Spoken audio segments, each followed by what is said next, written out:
আসসালামু আলাইকুম, welcome back to my new blog. আজকে তোমার ঘরক মুই দেখাইম মাছ আলু রান্দা।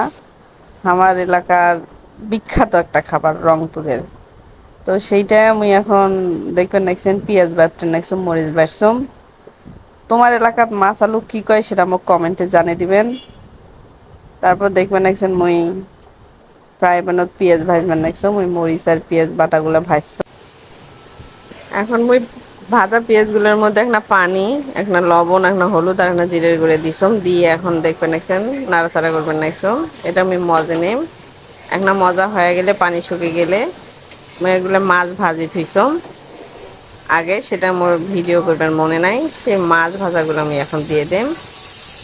দেওয়া হইলে সে মাছগুলো একটা নাড়াচাড়া করি আবার একটা পানি দেম, দিয়ে মাছগুলো এখন কষান করে নিয়ে ঝোল শুকিয়ে গেলে মাছটা আমি নামে থুন। এখন দেখবেন একজন মনে কড়াইয়ের মধ্যে একটা পেঁয়াজ, একটা তেল দিছম।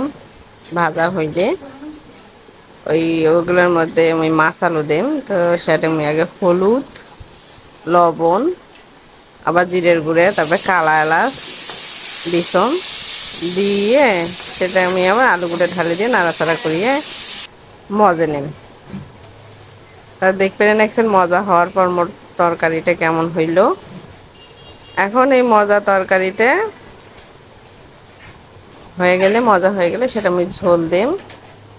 ঝোল দিয়ে সেটা ধনে পাতা আর মাছ কষান করা মাছগুলো আমি ঢালি দিম। দেখবেন এখানে মোর তরকারি হয়ে গেছে।